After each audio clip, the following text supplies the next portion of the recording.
ಬನ್ನಿ ಮಕ್ಕಳೇ, ಇವತ್ತು ನಾನೊಂದು ಚಂದದ ಕತೆ ಹೇಳ್ತೀನಿ. ಇದು ಯಾರ ಕಥೆ ಗೊತ್ತಾ? ಒಂದು ಪುಟಾಣಿ ಚೀಂಟಿಯ ಕಥೆ. ಆ ಚೀಂಟೆ ಸಣ್ಣದಿದ್ರು ಅದರ ಗುರಿ ಮಾತ್ರ ಆಕಾಶದಷ್ಟು ದೊಡ್ಡದು. ಕಥೆ ಕೇಳೋಕ್ ರೆಡಿನಾ? ಒಂದಾನೊಂದು ಊರಲ್ಲಿ, ಅಲ್ಲಲ್ಲ, ಒಂದು ಸುಂದರವಾದ ಹಸಿರು ತೋಟದಲ್ಲಿ. ಅಲ್ಲಿ ಬಣ್ಣ ಬಣ್ಣದ ಹೂಗಳೆಲ್ಲ ಅರಳಿ ನಗ್ತಾ ಇದ್ವು, ಗಿಡಮರಗಳೆಲ್ಲ ತಂಗಾಳಿಗೆ ತಲೆದೂಗ್ತಾ ಇದ್ವು.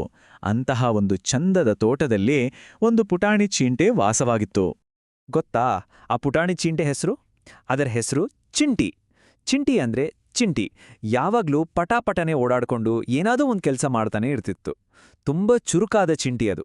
ನೋಡೋಕೆ ನಮ್ಮ ಚಿಂಟಿ ಕಿರಿಬೆರಳಿನಷ್ಟೇ ಇತ್ತು. ಆದ್ರೆ ಗೊತ್ತಾ, ಅದರ ಕನಸು ಮಾತ್ರ ಆಕಾಶಕ್ಕಿಂತಾನೂ ದೊಡ್ಡದಿತ್ತು. ನಾನು ಏನಾದ್ರೂ ಒಂದು ದೊಡ್ಡ ಸಾಧನೆ ಮಾಡ್ಬೇಕು ಅಂತ ಅದಕ್ಕೆ ಯಾವಾಗ್ಲೂ ಅನಿಸ್ತಿತ್ತು. ಹೀಗೆ ಒಂದು ದಿನ ಚಿಂಟಿ ಆಟ ಆಡ್ಕೊಂಡು ಓಡಾಡ್ತಾ ಇತ್ತು. ಆಗ ಅದಕ್ಕೆ ದೂರದಲ್ಲಿ ಏನೋ ಒಂದು ಥಳ ಥಳ ಅಂತ ಹೊಳೆಯೋದು ಕಾಣಿಸ್ತು. ಅದೇನದು ಅಂತ ಕುತೂಹಲದಿಂದ ಹತ್ರ ಹೋಗಿ ನೋಡಿದ್ರೆ, ಅಬ್ಬಬ್ಬಾ, ಏನದು ಗೊತ್ತಾ? ತನ್ನಗಿಂತಾನೂ ದೊಡ್ಡದಾದ ಒಂದು ಅನ್ನದ ಕಣ ಬಿಸಿಲಿಗೆ ಮುತ್ತಿನ ಹಾಗೆ ಹೊಳಿತಿತ್ತು. ಅದನ್ನ ನೋಡಿದ ತಕ್ಷಣ ಚಿಂಟಿ ಮನಸ್ಸಲ್ಲೇ ಅಂದ್ಕೊಳ್ತು, ಆಹಾ, ಎಂಥ ಚಂದದ ಅನ್ನದ ಕಣೋ, ಇದನ್ನ ಹೇಗಾದ್ರೂ ಸರಿ ನಮ್ಮನೆಗೆ ತಗೊಂಡು ಹೋಗ್ಲೇಬೇಕು ಅಂತ ಅನ್ಕೊಂಡಿದ್ದೇ ತಡ ಚಿಂಟಿ ಅಂತ ತನ್ನ ಎಲ್ಲಾ ಶಕ್ತಿ ಹಾಕಿ ಆ ಅನ್ನದ ಕಣವನ್ನ ಎತ್ತೋಕೆ ಟ್ರೈ ಮಾಡ್ತು. ಅಯ್ಯಯ್ಯೋ, ಅದು ಎಷ್ಟು ಭಾರ ಇತ್ತು ಅಂದ್ರೆ ಚಿಂಟಿ ಕಾಲ್ಜಾರಿ ಧಪ್ ಅಂತ ಕೆಳಗೆ ಬಿದ್ಬಿಡ್ತು. ಆದ್ರೆ ನಮ್ಮ ಚಿಂಟಿ ಧೈರ್ಯ ಕಳ್ಕೊಳ್ಳಿಲ್ಲ. ಪರವಾಗಿಲ್ಲ, ಇನ್ನೊಂದ್ಸಲ ಟ್ರೈ ಮಾಡೋಣ ಅಂತ ಎರಡನೇ ಸಲನೂ ಪ್ರಯತ್ನ ಮಾಡ್ತು. ಆದ್ರೆ ಈ ಸಲನೂ ಅಷ್ಟೇ, ಮತ್ತೆ ಧಪ್ ಅಂತ ಕೆಳಗೆ ಬಿದ್ದುಬಿಡ್ತು. ಪಾಪ ಅದಕ್ಕೆ ಸ್ವಲ್ಪ ಸುಸ್ತಾಗಿ ಹೋಯ್ತು. ಮೂರನೇ ಸಲ ಚಿಂಟಿ ಇನ್ನಷ್ಟು ಜೋರಾಗಿ ಪ್ರಯತ್ನ ಮಾಡ್ತು. ಈ ಸಲ ಎತ್ತಲೇಬೇಕು ಅಂತ ಹಠಕ್ಕೆ ಬಿದ್ದು ಎತ್ತಕ್ಕೆ ಹೋಯ್ತು. ಆದ್ರೆ ಏನಾಯ್ತು ಗೊತ್ತಾ? ಮತ್ತೆ ಕೆಳಗೆ ಬಿದ್ದುಬಿಡ್ತು. ಪಾಪ ಚಿಂಟಿಗೆ ತುಂಬ ಬೇಜಾರಾಗಿ ಕಣ್ಣಲ್ಲಿ ನೀರ್ ಬರೋ ಹಾಗಾಯಿತು. ಇದೆಲ್ಲವನ್ನೂ ಅಲ್ಲೇ ಇದ್ದ ಕೆಲವು ದುಷ್ಟ ಕೀಟಗಳು ನೋಡ್ತಾ ಇದ್ವು.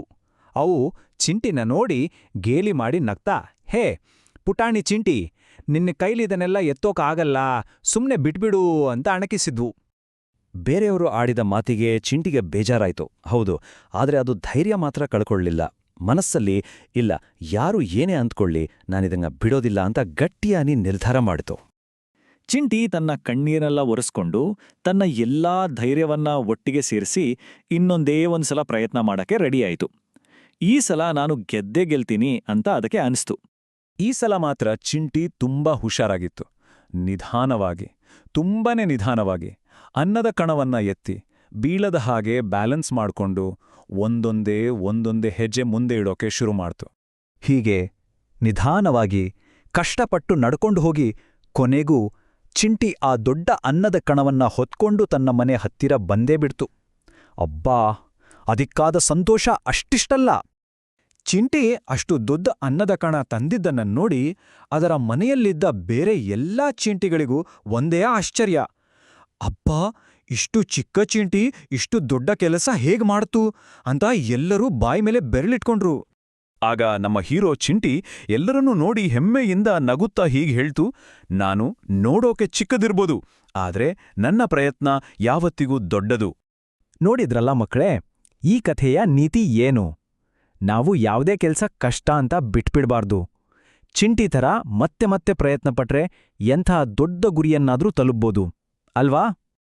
ಹಾಗಾದ್ರೆ ಇನ್ಮುಂದೆ ನಿಮ್ಗೂ ಯಾವುದಾದ್ರೂ ಕೆಲ್ಸ ಕಷ್ಟ ಅಂತ ಅನ್ಸಿದ್ರೆ ಏನ್ ಮಾಡ್ತೀರಾ? ನಮ್ಮ ಪುಟಾಣಿ ಹೀರೋ ಚಿಂಟಿನ ನೆನಪು ಮಾಡ್ಕೊಳ್ತೀರಲ್ವಾ? ಅದ್ರ ಹಾಗೆ ಪ್ರಯತ್ನ ಪಟ್ರೆ ನೀವು ಖಂಡಿತ ಗೆಲ್ತೀರಾ, ಸರಿನಾ? ಮಕ್ಕಳೇ, ನಿಮಗೆ ಈ ಕಥೆ ಇಷ್ಟ ಆಯ್ತಾ? ಇನ್ನೂ ಹೀಗೆಯೇ ಮುದ್ದಾದ ಕನ್ನಡ ಕಥೆಗಳು ನೋಡಲು ನಮ್ಮ ಚಾನೆಲ್ ಅನ್ನು ಸಬ್ಸ್ಕ್ರೈಬ್ ಮಾಡಿ. ಈ ವಿಡಿಯೋಗೆ ಲೈಕ್ ಮಾಡಿ ಮತ್ತು ನಿಮ್ಮ ಸ್ನೇಹಿತರಿಗೆ ಶೇರ್ ಮಾಡಿ. ಮತ್ತೆ ಇನ್ನೊಂದು ಹೊಸ ಕಥೆಯಲ್ಲಿ ಭೇಟಿಯಾಗೋಣ. ಬಾಯ್ ಮಕ್ಕಳೇ.